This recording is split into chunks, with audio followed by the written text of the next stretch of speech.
환영합니다, 여러분. 오늘 우리가 파헤쳐볼 흥미로운 해설의 주제는요, 바로 19세기 학자 윌리엄 이워트 글래드스턴이 제시한 아주 매력적인 논문입니다.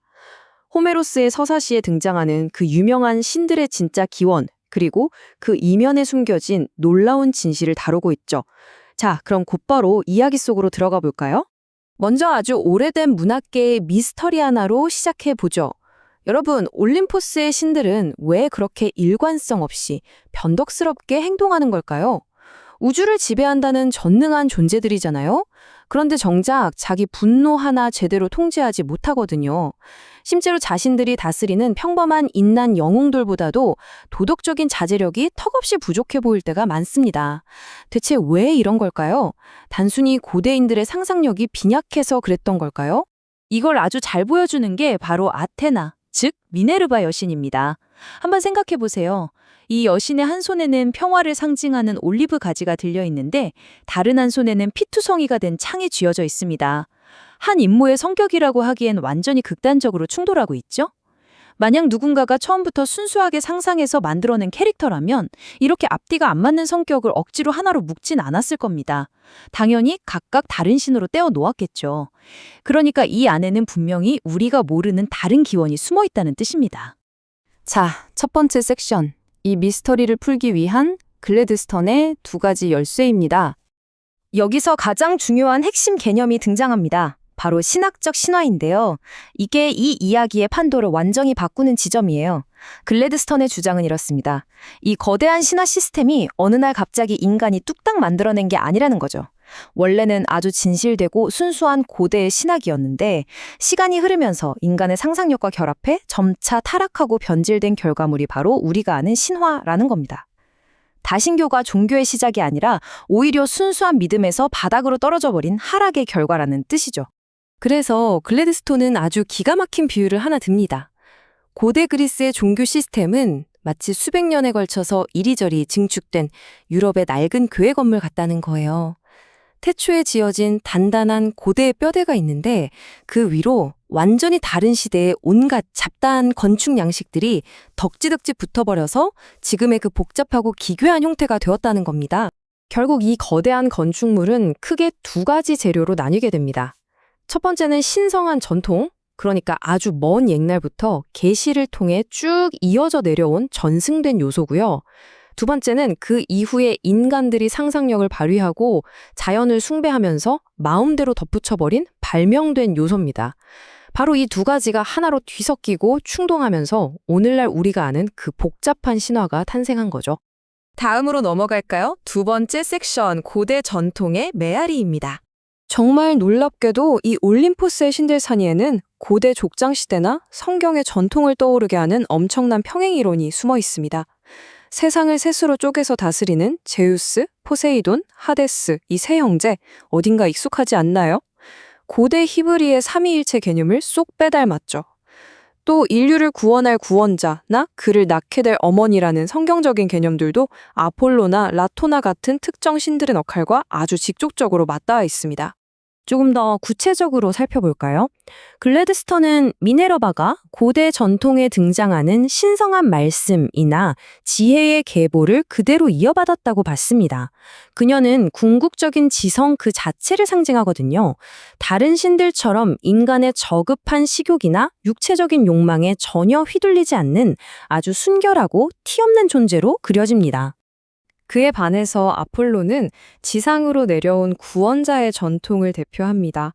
완벽한 지성인 미네르바와는 다르게 아폴로는 직접 발로 뛰는 현장 요원에 가깝죠.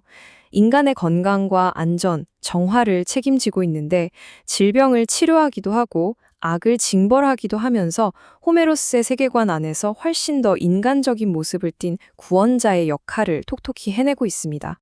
태초의 악의 존재에 대한 전통도 정말 흥미롭게 갈라집니다. 호메로스의 세계에서는 이 악이 크게 두 세력으로 쪼개지거든요. 하나는 물리적이고 폭력적인 반란을 일으키는 거대한 티탄족이고요. 다른 하나는 인간의 마음을 교묘하게 파고들고 유혹하는 속임수의 여신 아테입니다. 그러니까 물리적인 폭력과 교활한 심리적 유혹, 이 악의 두 가지 핵심적인 본질을 완벽하게 꿰뚫어보고 분리해낸 겁니다. 이제 세 번째 섹션, 인간의 발명에 대해 알아볼 차례입니다. 자, 그럼 여기서 의문이 하나 생깁니다. 그렇게 순수했던 기원이 대체 어쩌다가 올해가 일리아스나 오디세이아에서 보는 그 막장들 하나 같은 올림포스가 되어버린 걸까요? 글래드스톤은 이걸 종교의 하강곡선이라고 불렀습니다.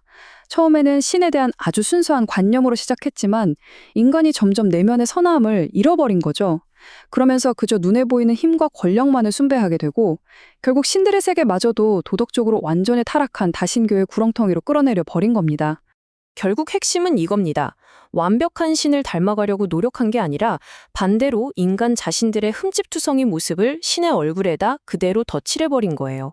인류가 스스로의 도덕적인 나침반을 잃어버리게 되니까 자신들이 가진 결함, 탐욕, 이기적인 열정들을 전부 신에게 투영해버린 거죠. 사실상 신이 인간을 만든 게 아니라 타락한 인간이 자신들의 입맛에 맞게 신을 재창조해낸 겁니다.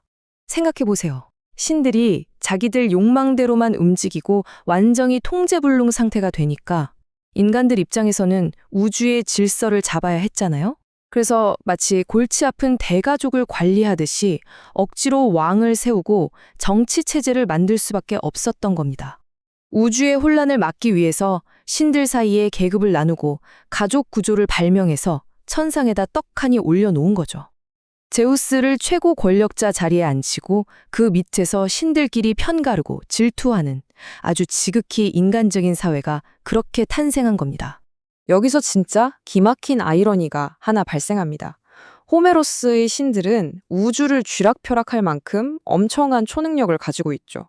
그런데 그들의 도덕적인 수준은 힘만 무식하게 센 철부지 어린아이 수준에 머물러 있다는 겁니다. 하늘에서 굽어 살피고 있는 그 하찮은 인간들보다도 훨씬 못한 도덕적 결함을 가지고 있으면서 그저 무지막지한 힘 하나만 믿고 권력을 휘두르는 존재들이 되어버렸죠. 자, 마지막 네 번째 섹션입니다. 호메로스의 융합에 대해 살펴보죠. 결국 우리의 찬제 시인 호메로스는 이 파편화될 모든 단서들을 하나로 싹 다 섞어버립니다. 순수했던 고대의 전통, 동방에서 넘어온 이국적인 신앙, 그리고 그 타락한 인간의 본성이라는 재료들을 전부 모아다가 자신의 맹렬한 시적 상상력이라는 거대한 용광로 속에 한꺼번에 던져 넣어버린 거죠. 글래드스턴은 이렇게 말합니다. 이 융합 과정이 비록 본래 순수했던 진리를 많이 훼손하긴 했지만요. 역설적이게도 바로 그 결함 때문에 오늘날 우리가 이토록 열광하는 세계관이 탄생했다고요. 여기저기 흩어져 있던 전통과 자연의 요소들이 하나로 녹아들면서 그 어떤 신화보다도 몹시 인간적이고 톡톡 튀고 역동적인 신화의 세계가 만들어진 겁니다. 신들의 그 뻔뻔하고 불완전한 모습이야말로 이 이야기를 시대를 초월해 영원히 매력적으로 만든 가장 강력한 무기였던 거죠. 오늘 해설을 마무리하면서 여러분께 꼭 질문 하나를 던지고 싶습니다. 만약 과거 호메로스의 신들이 그 시대 사람들의 내면을 비추는 거울이자 신성을 어떻게든 이해해보려 했던 치열한 시도였다면요. 오늘날 우리가 스스로 만들어내고 열광하고 있는 현대의 신화, 그러니까 슈퍼히어로물이나 영화 속 영웅담들은 과연 지금 인류의 가장 깊은 욕망에 대해 어떤 이야기를 들려주고 있을까요? 이 질문에 대한 여러분만의 답을 꼭 한번 찾아보시기 바랍니다. 그럼 이번 해설은 여기서 마치겠습니다.